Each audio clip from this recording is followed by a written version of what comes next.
Le cercle les RH et les experts de Smart Job. On va parler évidemment de l'actualité de la semaine, le chômage évidemment, les élections professionnelles avec les salariés des plateformes, ça s'est pas très bien passé, c'est même plutôt un flop, en tout cas sur le nombre de votants. Et puis les étudiants qui plébiscitent les entreprises dans lesquelles ils rêveraient, parce qu'ils ne vont pas tous y rentrer, le luxe d'un côté et de l'autre pour les ingénieurs, l'aéronautique notamment. On va en parler. Commençons par le chômage et commençons par vous présenter nos invités. Marine Balançard, comment allez-vous ? Bonjour Arnaud, très bien, merci. Bon, c'est formidable, vous avez le sourire, directrice générale du cabinet Ariséal et vous travaillez toujours intensément sur la décision. La prise de décision. La prise de décision. Olivia Copin est avec nous. Bonjour Olivia, fondatrice de Just Business, enseignante au CELSA, ravie de vous accueillir. Et Jean-Michel Garrigue. Bonjour Jean-Michel, directeur associé en charge des RH de BLB Associés. Commençons par le chômage et les chiffres du chômage. Le chômage baisse pas vraiment, il baisse légèrement.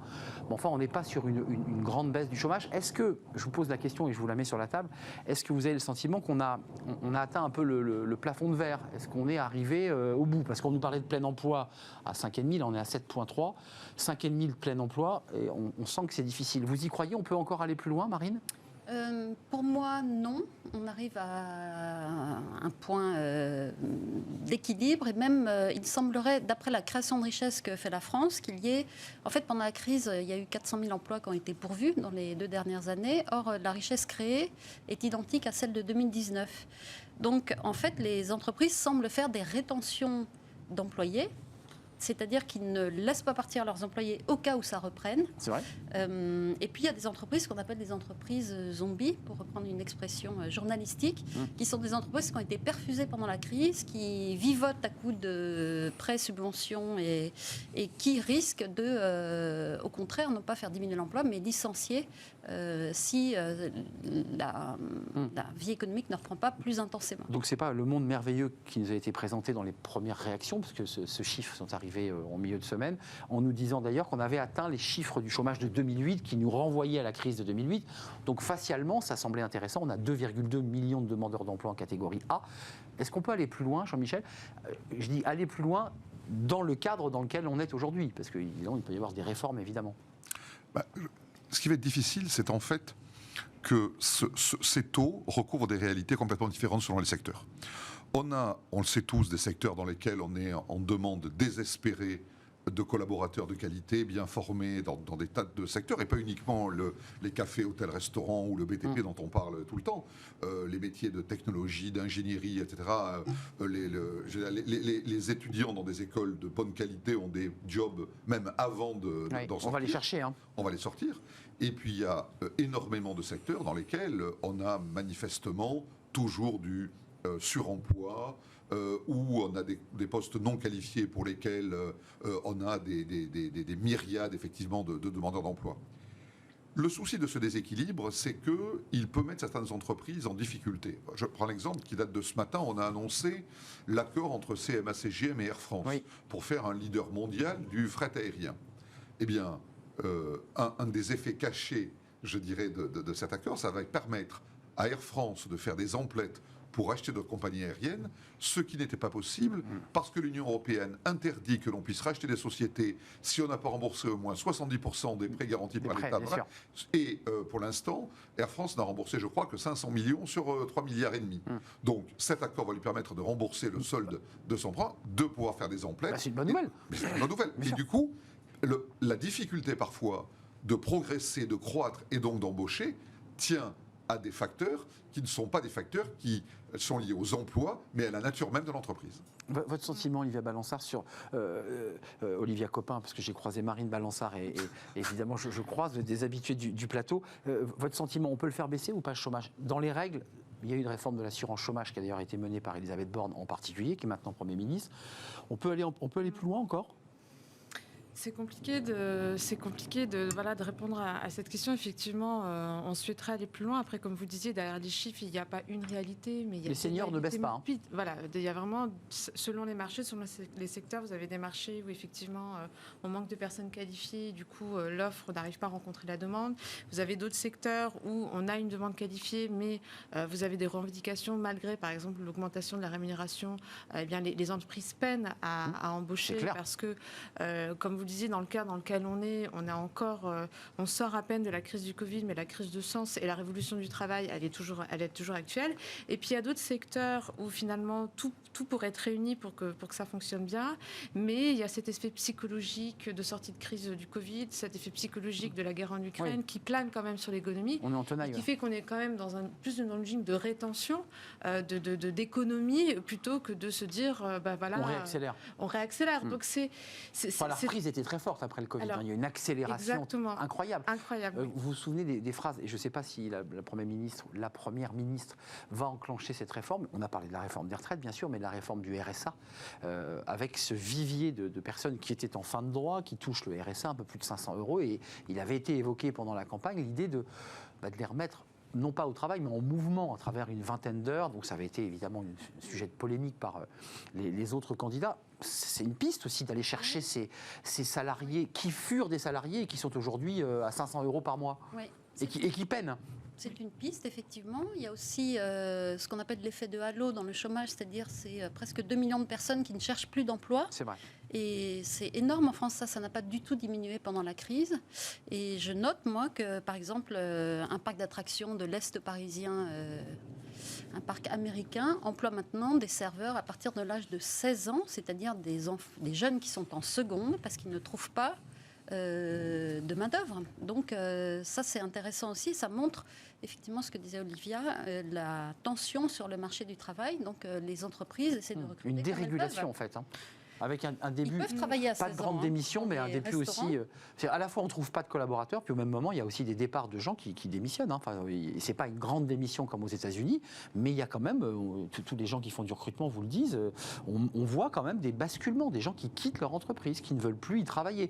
Il y a presque une crise existentielle dans le rapport au travail. Ah oui, complètement. C'est-à-dire le travail n'a plus du tout la même place qu'il y a 5 ans. C'est ça. Ça paraît incroyable de le dire parce que franchement, on n'aurait pas imaginé que qu'on ait pu palper les conséquences là concrètement dans nos vies de tous les jours en tant que chef d'entreprise, RH. Mais oui, clairement, les revendications ne sont pas les mêmes. Aujourd'hui, pour embaucher quelqu'un, l'élément clé, ça ne va pas être la rémunération, ça va être le lieu de vie. Ouais, lieu de vie. Moi, je veux bien avoir ce poste, etc. Mais j'habite à Marseille, qui paye, Donc c'est quand même... C'est vraiment intéressant ça. Et ça repense la ville d'ailleurs. Le rapport du travail et de la ville, ses déplacements, tout ça est posé sur la table. Mais parce que le travail est au cœur de nos vies, parce que la consommation est un modèle de société. Donc à partir du moment où ce modèle-là il est remis en cause, évidemment, par effet domino, vous avez tout le reste qui va... Voilà. Et donc, on est en plein dedans. Donc même si on essaye en tant qu'expert d'avoir une visibilité, d'avoir un peu de recul, c'est assez compliqué. Et l'exemple que vous donniez par rapport aux personnes qui sont RSA, qui veulent revenir sur le marché du travail... Donc il était évoqué qu'elle fasse 20 heures. Mais c'est vrai qu'il y a aussi la double peine du chômage, c'est-à-dire que on se met en retrait, donc on n'arrive pas toujours à trouver le poste en adéquation avec. On s'isole même parfois. Et la difficulté, ça va être l'isolement, c'est la perte de confiance en soi, et puis aussi il y a aussi un vrai travail peut-être à faire du côté des employeurs, c'est que un profil qui est au chômage depuis 2 ans, c'est pas très bankable. Donc on voit bien que plus les gens sont au chômage, moins ils sont désirés sur le marché du travail. Plus le temps passe, plus la durée de chômage dure, plus on met du temps à revenir sur le marché de l'emploi, ça c'est sûr. Donc ça aussi, il y a peut-être une réflexion à faire là-dessus pour changer un petit peu la vision sur ces données-là et donner plus de chance à ces personnes qui sont Marine Balançard, isolées depuis. Une réaction, et après on parle des syndicats, parce que tout ça vient faire aussi écho à des salariés qui quittent l'entreprise et des syndicats qui d'ailleurs ont de moins en moins de notoriété dans les entreprises. Un mot sur cette question du chômage. Oui, je dirais qu'il y a un rebond quand même dans le chômage des seniors, des 50-54 ans, léger commencent sur les chiffres, travailler beaucoup plus, oui. Et notamment les femmes qui sont réembauchées, et c'est important. Un frémissement sur les seniors. Oui, c'est plus qu'un frémissement sur les 50-54 ans. Après 54-64, c'est pas le cas. Et un taux d'emploi qui reste faible. Je suis rentré dans le détail des chiffres, notre taux d'emploi ne progresse pas. C'est-à-dire que c'est aussi cette question qui est posée à travers le chômage. Notre taux d'emploi en France est plus faible qu'en Allemagne ou que dans d'autres pays. Le chômage est plus fort en France que la moyenne européenne. Qui est à 6%. On est encore. Il y a plus de travailleurs pauvres en Allemagne. Exact. Hors Espagne, je me permets de préciser. Hors Espagne et Grèce. Qui ont des taux de chômage au-delà de 10%. Basculons, parce que vous avez peut-être suivi cette actualité, c'est les travailleurs des plateformes à qui, dans le cadre d'un dialogue social renouvelé, il avait été donc proposé d'aller voter à des élections professionnelles. Alors les plateformes, c'est les VTC, les véhicules qu'on peut utiliser dans les grandes villes de France, ou les livreurs qu'on connaît, Deliveroo et quelques autres marques bien connues. Il aurait donc été proposé d'élire des représentants pour qu'ils deviennent de véritables salariés à part entière. Alors le flop est total, puisque à peine un peu plus de 3000 votants sur un corps électoral de 120 000 personnes. C'est très très faible. Voilà, 3088 chauffeurs VTC et livreurs ont voté pour élire leurs représentants sur 120 000. C'est un flop. Ça ne marche pas. Alors, ils ont eu le quorum sur les VTC. En revanche, dans le corps livreur, là, il n'y a même pas eu le quorum des 5%, ce qui fait que ça pose des problèmes. Et c'est la CGT pour les livreurs qui était à égalité qu'un syndicat un peu maison. Et de l'autre côté, c'est pareil, c'est un syndicat maison qui a remporté avec sur 300, 600 votants. Enfin, c'est quand même un échec, quand même, ça. C'est l'échec du dialogue social. Ça n'existe pas, c'est un mirage. C'est l'échec du dialogue social. Et puis, on voit des commentaires de gens qui se satisfont en disant « Oh d'accord, il y a 1,5 dans un collège, 3,5 dans l'autre, mais au moins il y aura des représentants. » C'est exactement comme quand personne ne se pose la question de se dire pourquoi il y a 7% de syndiqués dans le privé en France, alors qu'il y en a, 80% en Allemagne. Pourquoi ? Tout simplement parce qu'on se satisfait d'une situation sans se poser les vraies questions. Alors, on dit « Oui, ça va installer... » du dialogue, ça va installer des partenaires qui vont prendre l'habitude. Oui, il y en aura. Voilà. Et du coup, ça va agréger peu à peu. Mais si on regarde la situation du syndicalisme général, si j'ose dire, les syndicats multicatégoriels, on se rend compte que l'impact n'est pas si notable que ça. Il y a la CFTC qui était présente, il faut le préciser. Sur les VTC, c'est la CFDT qui arrive en tête. CGT éliminé, FO aussi d'ailleurs. Et la CFTC était aussi présente. Je précise qu'il y a aussi l'UNSA dans les syndicats connus, puis le reste, c'était des syndicats, j'allais dire, maison. Ça ne marche pas. Enfin, je veux dire, en plus, ce sont des auto-entrepreneurs qui eux-mêmes n'ont pas bien compris finalement ce qu'on leur demandait. Enfin, je pense même qu'il y a un problème de pédagogie autour de ça. Soit ils n'ont pas compris, soit ils n'ont pas confiance dans le fait qu'ils puissent être représentés via des syndicats. Donc il y a un problème de confiance, de fonctionnement du dialogue social en France qui est un peu vieillot, qui date de l'après-guerre. Et effectivement, c'est un peu comme les élections en général. Les gens ne pensent plus qu'ils peuvent être représentés par ce type de délégation. On peut le transposer à la politique. Il y a un effet miroir entre le syndicat et les politiques. Voilà, et ça, c'est très embêtant. Et c'est peut-être aussi lié à la nature des personnes qui exercent ces métiers, qui sont indépendants et qui ne voient pas trop comment ils pourraient être aidés. Ou qui sont ils sentent plus petits patrons que salariés, finalement. C'est un peu comme ça qu'on leur a vendu. Ou qui sont étudiants, et qui font ça en job complémentaire. Olivia. Oui, complètement. Déjà, je pense qu'effectivement, on essaye d'implanter un modèle à une population qui a quand même un esprit très entrepreneurial, très free. Voilà. Donc, du coup, c'est un petit peu copier-coller quelque chose. Donc, ça paraît un peu compliqué. Et puis, surtout, c'est une population assez jeune. Je pense que les gens, cette génération-là, cherchent moins la représentation que la confrontation pour obtenir quelque chose. Et aujourd'hui, d'ailleurs... Donc plus de radicalité, c'est ça ? Mais disons que si vous regardez l'exemple des VTT, ce qui a fait beaucoup de bruit il y a quelque temps sur la condition des VTT, je me souviens, c'était un... VTC. Pardon. VTC, ils peuvent faire du VTT en livraison et du VTC en voiture, mais c'est important.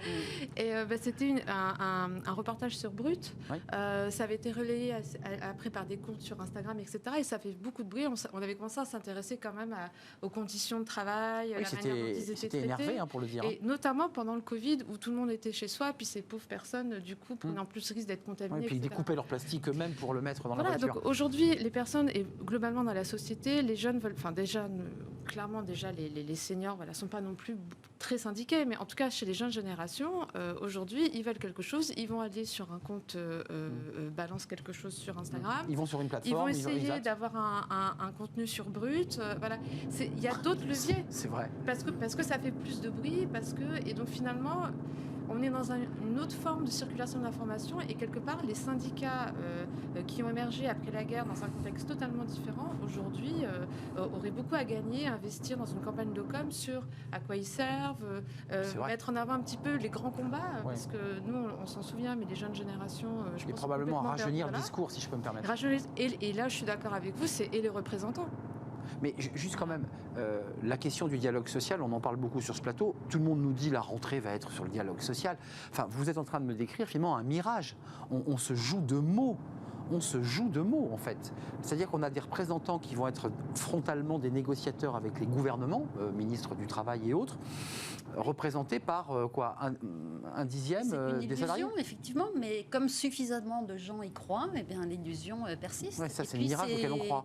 Non, mais c'est une représentation de la réalité qui a été, qui C'est n'est notre modèle, plus. c'est notre modèle. Mais on continue d'y croire, on continue d'écouter FO, CFDT, on continue d'avoir des candidats à l'élection présidentielle qui font Oui, on écoute les 4%. coups de menton de chacun qui dit attention, Laurent Berger récemment. Mais parce que là encore une fois, les jeunes passent par des plateformes, vont sur Insta, vont sur Brut, se disent après tout, moi je vais devenir mon influenceur et grâce à ça je vais pouvoir bouger les lignes. Ils ont compris que ça passait plus par les syndicats. Très bien.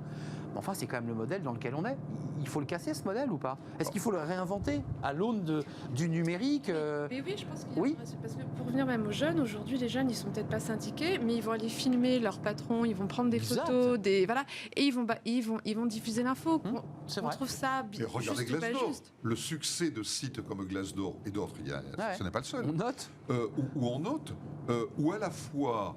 Enfin, je trouve qu'on est aujourd'hui vraiment dans les injonctions contradictoires. Oui. On va à la fois avoir des gens qui sont assez détachés de l'entreprise, du travail, qui veulent un équilibre meilleur entre vie privée et professionnelle, qui se voient très bien en prestataire de services, facturant leur clairement, prestation à c'est l'entreprise, et puis disant quand j'en ai assez, je m'arrête, je vais faire autre chose, etc. Et puis par ailleurs, ce sont eux qui alimentent des sites comme Glassdoor, où en permanence, on va noter les entreprises, etc. Que font les entreprises? C'est toujours comme ça. Alors après, les entreprises montent des campagnes en interne pour susciter des commentaires sur Glassdoor évidemment. permettant de remonter, etc. Il y a en permanence une quête de l'adaptation de l'offre et de la demande. On parlait tout à l'heure, vous parliez de tout ce qui Enfin, était on les essayait d'en parler parce que le bruit est assez fort là, il faut le dire. les jeunes qui s'adaptent. Regardez un truc moi, qui me fascine, je n'y ai jamais recours, mais la livraison, par exemple, à domicile de denrées alimentaires. Oui. Maintenant, c'est dans les nouveaux entrants celui qui va battre le record pour apporter le plus vite. Plus vite, ouais. 2 minutes, 5 minutes, 10 minutes, moi je 3 minutes, qui dit mieux, etc. Enfin, c'est absolument dingue. C'est de la folie. Ouais. C'est de la folie. Oh, cette quête en permanence de l'adaptation. Enfin là, ouais. Vous soulevez aussi le rapport de du l'offre à la consommateur et du salarié. C'est-à-dire qu'on est consommateur, on est citoyen. Puis quand on est consommateur et qu'on veut manger vite, on les veut en 2 Mais minutes. ce sont les mêmes. ça, justement, ça on peut est à la changer. fois, Ouais. on est à la fois dans la quête en disant le bio, l'économie, il faut absolument respecter la planète, la diversité, l'écologie, etc. Et puis ce sont parfois les mêmes qui vont appeler un livreur pour qu'il vienne 5 minutes après livrer de quoi manger, etc. Je trouve qu'on est dans un monde de plus en plus fou de ce point de vue-là. Mais Marine Balançard, pour conclure, parce que vous avez soulevé un point qui me semble intéressant, Olivia, c'est la percussion de l'impact du numérique, d'Internet, des plateformes, de l'idée qu'on peut communiquer en direct. C'est vrai pour le journalisme, c'est vrai pour tous les métiers aujourd'hui, et c'est vrai pour les citoyens. On continue à jouer avec ce modèle social qui n'est qu'un mirage, où on fait venir 2-3 caméras pour filmer ce tour de table, où on dit tiens, on va commencer les négociations, je ne sais pas, sur les retraites. C'est une image typique. Bon, voilà, on se fait ce tour de table, la ministre présente. Mais tant que le mirage fonctionne et que l'illusion marche et qu'on est suffisamment à y croire, et je pense que chacun d'entre nous, nous respectons les syndicats, et même s'ils sont faiblement représentatifs, il n'y a pas de problème. Mais il est vrai que pour influencer une entreprise et la faire changer, C'est pas il les vaut mieux syndicats. un bon reportage sur Brut ou C'est tellement vrai. un shaming Ou non. sur les réseaux sociaux. Qu'aller voir le syndicat de sa Ou société. qu'un qu'aller reportage voir- dans Flash Investigation avec les Voilà, livreurs, voilà. dont on Donc, voit la réalité nuit ça. et jour dans des conditions Mais abominables. le dialogue social est absolument nécessaire. Alors, est-ce qu'il faut le faire entreprise par entreprise? Est-ce Eh que oui. il faudrait rendre le fait de syndiquer obligatoire? Enfin, notre modèle Oui. est construit par branche. Enfin, c'est là où ça se complique. Et puis on a quand même une culture en France où le dialogue social se fait plus souvent dans la rue, par les manifestations. Je pense que Bah oui. typiquement le dialogue social à la rentrée, on va avoir des manifestations, on va avoir. Ah, c'est pas le dialogue social à la demande. Hein. Donc c'est vrai que c'est Ah, bah non. quand même très contradictoire d'avoir aussi peu de personnes syndiquées Syndiquées. représentées et aussi peu de mouvements, de manifestations, de contestations dès qu'il y a un projet de réforme qui est. Mais je crois que ça fait partie de ça malheureusement de notre histoire. Et la capacité Notre ADN. d'assimilation des nouveaux entrants est extraordinaire. Il y a quelques années, on a vu apparaître, par exemple, l'UNSA. Qui est un syndicat qui monte, qui était d'ailleurs qui était les présents hein, dans le. Quelques années plus tard, on a vu apparaître Sud, Oui, radical. radical. Ouais. Eh bien, aujourd'hui, on a l'impression que ces nouveaux entrants, qui étaient très disruptifs quand ils sont arrivés, Ils sont devenus classiques. ont été banalisé, Ah oui, si j'ose dire. Parce qu'ils rentrent dans les négos, Ils ils rentrent dans- s'habituent aux Exactement, règles. exactement. Et oui, la disruption ne marche qu'un temps, notamment Oui. pour Sud, puisque Sud s'est mis à négocier aussi, et après tout, à la direction face à elle de la SNCF, puisqu'ils sont très présents à la SNCF. Terminons sur les étudiants. Alors ça, c'est un peu un classique. On a tous été étudiants, on a tous rêvé, lorsqu'on faisait nos études, enfin, je l'imagine, de se projeter dans les entreprises. Alors là, c'est un classement avec une méthode de près de 43 000 étudiants issus de toute la France qui ont répondu au questionnaire Universum, qui date d'octobre 2021 jusqu'à mars 2022. Et ça donne globalement, côté ingénieur, le Thales, l'aéronautique, Airbus, voilà, on le voit. Et puis de l'autre, alors là, on voit les entreprises qui rentrent. Ça, c'est intéressant parce que ça rejoint ce que nous disait Olivia Coppens. C'est l'idée qu'on a Google, on a Microsoft, on a Apple, on a Thales, on a Ubisoft. Excusez-moi, mais ça fait exactement écho à ce que vous disiez. C'est-à-dire que les jeunes qui sortent des écoles de commerce, ils disent pas, tiens, je vais rentrer dans les entreprises traditionnelles, je vais faire du dialogue social. Ils veulent rentrer dans les GAFA. C'est ça. Enfin, tout est dit, là. Enfin, Oui, ça fait un lien assez direct. Hein. Bah oui, parce que c'est des cultures qui sont... C'est des marques qui, à la fois, au-delà de ce qu'ils vendent, c'est des marques qui représentent quelque chose, c'est des marques un peu icônes. Et puis, il y a aussi la sécurité de l'emploi, je pense que... Et là aussi, il y a une injonction, c'est-à-dire que là, ce qui est sorti, c'est ces boîtes-là et le luxe. Bon, c'est quand même deux secteurs avec Hermès qui est rentré dans le classement, là. où il y a une vraie sécurité de l'emploi. Je lisais un article, là, dernièrement, où les écoles, c'est justement ces jeunes qui sortent d'écoles de commerce, n'acceptent pas de job en dessous de 40K pour un premier poste. Ce qui est complètement incroyable par rapport, en tout cas moi quand je suis arrivée sur le marché du travail, c'était pas ces chiffres-là. C'est pas mal, ouais. Et donc ils vont forcément vers les secteurs qui payent bien, où il y a une vraie mobilité, une vraie possibilité de faire carrière. Où il y a du télétravail. Où il y a du télétravail. Et en même temps, il y a une contradiction aussi parce que cette jeunesse qui a l'appétence d'une décroissance, les GAFA sont quand même beaucoup critiqués sur les données personnelles. Enfin, il y a quand même en même temps, ils y vont. Hein. Et en même temps, ils y vont. Ouais. Donc c'est là toute la Marine, le paradoxe. là on a vu le classement des étudiants Bac plus 5 IT, mais il y a aussi des ingénieurs. Alors, on ne se trompe pas beaucoup, c'est à peu près la même chose. Airbus, Thales, Google, Dassault Aviation, Apple. Donc hormis Airbus qui est entré dans le classement, et puis dans le luxe, on a toujours les classiques, les Chanel, les L'Oréal, mais est arrivé Hermès. Ça vous évoque quoi là? C'est cette idée, c'est que c'est des jeunes qui veulent aller sur des grosses entreprises, qu'on y est bien? Ça m'évoque beaucoup de conformisme de la part de ces jeunes et je suis un peu inquiète s'il y a 42 000 répondants. Oui. Alors je me suis demandé s'il n'y avait pas un problème de méthodologie. C'est-à-dire que la première question, c'est quelle entreprise connaissez-vous? Deuxième question, chez qui aimeriez-vous travailler?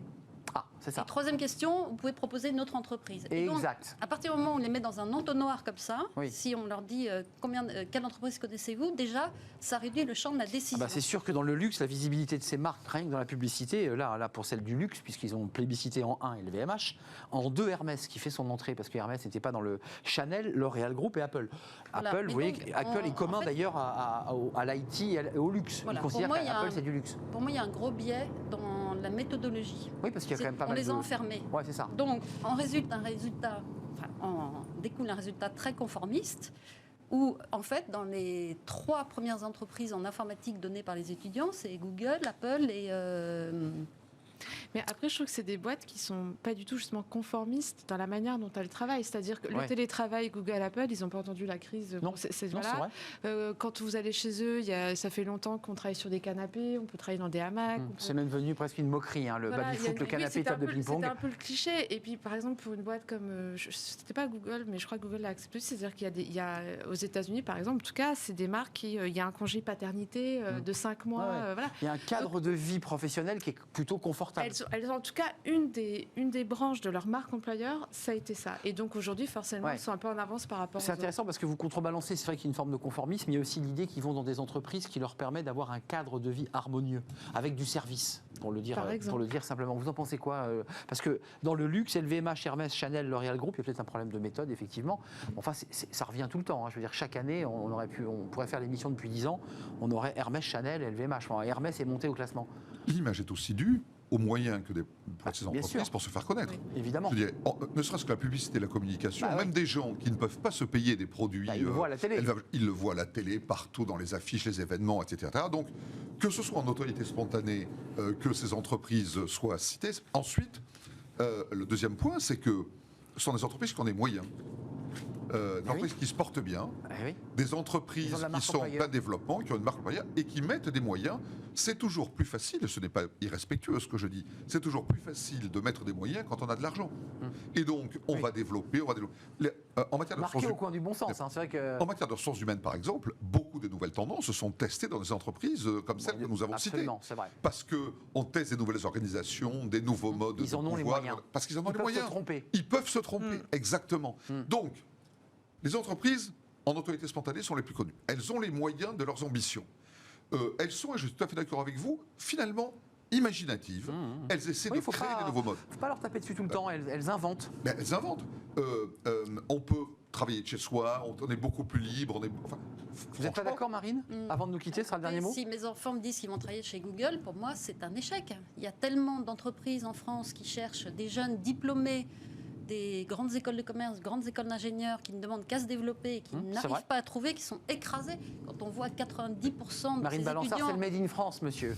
Non, mais c'est ça que vous dites. écoutez, Il y a des boîtes, des ETI qui ne sont pas connues. En tout cas, ce qu'on peut recommander à ces boîtes-là, je pense que justement, ce genre de classement, faire l'effort. ça peut être un élément déclencheur pour se dire est-ce que Je me remets en question. justement, je ne vais pas instaurer une charte de travail un peu plus adaptée. C'est vrai. Est-ce que voilà, c'est justement être plus imaginative. Le dernier mot. Le fantasme.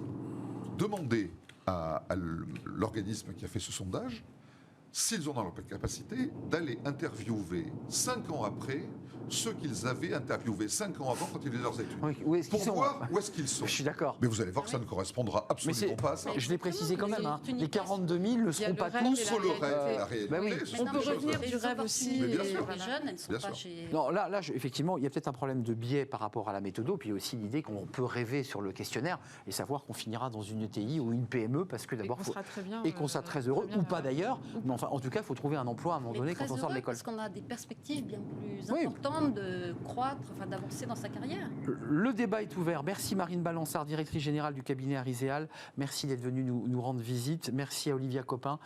Just Business, je suis surtenté de le dire en anglais, mais Juste Business, fait simple, faisons simple. Enseignante au CELSA, merci d'être venue. Et puis merci à Jean-Michel Garrigue, BLB, associé, directeur, associé en charge des RH, justement. Merci à vous trois. On termine avec Fenêtre sur l'emploi, une agence de recrutement 100% digitale. Et puis on va parler de l'égalité homme-femme. C'est tout de suite.